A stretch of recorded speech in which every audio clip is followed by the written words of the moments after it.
గుండెలు ఆగిపోతున్నాయి. చిన్న వయసులోనే కార్డియాక్ అరెస్టులు, హార్ట్ స్ట్రోక్లు ఎందుకు వస్తున్నట్టు? ఈ యువతకు ఏమైంది? ఆరోగ్యాలు ఎందుకు పాడైపోతున్నాయి? తిండి లోపమా, జన్యులోపమా, వాతావరణ మార్పులా? గుండె లయ తప్పడానికి మరింకేదైనా కారణం ఉందా? చూద్దాం.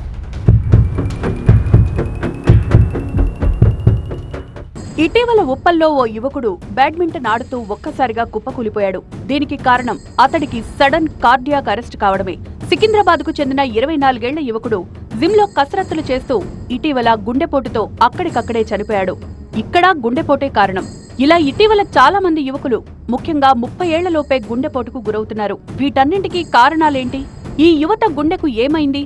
అంత వీక్గా మనోళ్లున్నారా? తమ దగ్గరకొచ్చే గుండె జబ్బు బాధితుల్లో యువకులే ఎక్కువగా ఉంటున్నారని హృద్రోగ నిపుణులు కూడా చెప్తున్నారు. ఒకప్పుడు 50-60 ఏళ్ల వయసు దాటిన వారిలో కనిపించే గుండె జబ్బులు ఇప్పుడు 20-30 ఏళ్ల వయసు వారిలోనూ చోటు చేసుకుంటున్నాయని హెచ్చరిస్తున్నారు. రక్తనాళాల్లో అడ్డంకులు ఏర్పడ్డం, కండరాల వాపు వంటి వాటితో పాటు అంతకుముందు కుటుంబంలో ఎవరో ఒకరికి ఈ జబ్బులుంటే ఈ పరిస్థితి ఏర్పడుతుందంటున్నారు.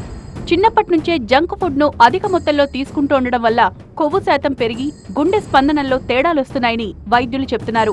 కొందరికి పుట్టుకతోనే గుండె జబ్బులు వస్తాయంటున్నారు. ఇక మాదక ద్రవ్యాలు, ధూమపానం, మద్యపానం చేసేవారిలోనూ గుండె సమస్యలొచ్చే ముప్పు అధికమని అంటున్నారు. అందుకే 25 ఏళ్లు దాటినప్పటి నుంచే గుండె ఆరోగ్యాన్ని తెలిపే పరీక్షలు చేయించుకోవాలని సూచిస్తున్నారు.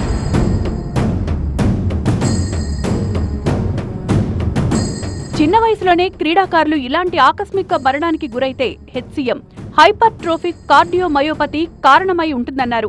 ఈ వ్యాధి ఉన్నవారిలో గుండె కండరాలు లావుగా ఉంటాయి. ఇది వంశపారంపర్యంగా వచ్చి ఉంటుంది. వ్యాయామం చేసే సమయంలో గుండె నిమిషానికి 210 సార్ల కంటే ఎక్కువగా కొట్టుకోవడం ద్వారా దాని చలనం ఆగిపోయి రక్త ప్రసరణ జరగకుండా చనిపోతారు. యువకుల్లోనే ఇలాంటివి కనిపిస్తాయి. అథ్లెట్లు, క్రీడాకారులు కొన్ని రకాల స్టెరాయిడ్లు వినియోగించిన కండరాలు అధికంగా సంకోచ వ్యాకోచాలకు గురై ఒక దశలో ఆగిపోయి చనిపోతారు. వ్యాయామానికి ముందు యువకులు తప్పనిసరిగా పరీక్షలు చేయించుకోవాలి. తల్లిదండ్రులకు, ఇతర రక్త సంబంధీకులకు గుండె జబ్బులుంటే వారు జాగ్రత్తలు తీసుకోవాలి.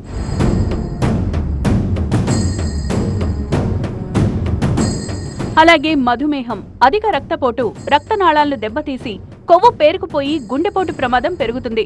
షుగర్ ఉంటే 2 నుంచి 3 రెట్లు ఎక్కువ ముప్పు ఉంటుంది. కోవిడ్ వైరస్ గుండె కండరాలకు వాపు కలిగించవచ్చు. ఇది కూడా గుండెపోటు ప్రమాదాన్ని పెంచవచ్చు. యువతలో గుండెపోటు నివారించడానికి పండ్లు, కూరగాయలు, చేపలు, చికెన్, తృణధాన్యాలు వంటి ఆహారాన్ని తీసుకోవాలంటున్నారు డాక్టర్లు. రోజు ఎక్సర్సైజులు చేయాలని సూచిస్తున్నారు. 40 సంవత్సరాలు పైబడిన వారు నడుస్తూనో, వ్యాయామం చేస్తూనో గుండె నొప్పితో కుప్పకూలిపోతున్నారు. కార్డియాక్ అరెస్ట్ కావడమే ఇలాంటి ఘటనలకు కారణం. ఆడుకోవడానికి భయపడే అవసరం లేదు. కానీ అవును, మనం జాగ్రత్తగా ఉండాలి. చిన్నప్పటి నుంచే మనము హెల్తీ లైఫ్ స్టైల్ అనేది, మనము హెల్తీగా ఈట్ చేయటము, స్ట్రెస్ని హ్యాండిల్ చేయటం, మంచిగా కరెక్ట్ టైంకి నిద్రపోవటం, అడిక్వేట్ అవర్స్ ఆఫ్ స్లీప్ మనం తీసుకోవటం, ఇవన్నీ చాలా ఇంపార్టెంట్. ప్లస్ ఒక వయసు 40 దాటితే డెఫినెట్లీ అందరూ రెగ్యులర్ సంవత్సరానికి ఒకసారి బేసిక్ హెల్త్ చెకప్స్, షుగర్ కానీ, కొలెస్ట్రాల్ కానీ, బీపీ, ఇవన్నీ మనం కరెక్ట్గా చూసుకోవాలి. ఎస్పెషలీ మన పరివారంలో, ఫ్యామిలీలో ఎవరికైనా ఎలాంటి హిస్టరీ ఉంది అంటే మనం ఇంకా ఎక్కువ జాగ్రత్తగా ఉండాలి, ప్రికాషన్స్ తీసుకోవాలి. రక్తనాళాల్లో అడ్డంకులున్నా ముందే గుర్తించకపోవడం వల్ల ఇలా జరుగుతుంది.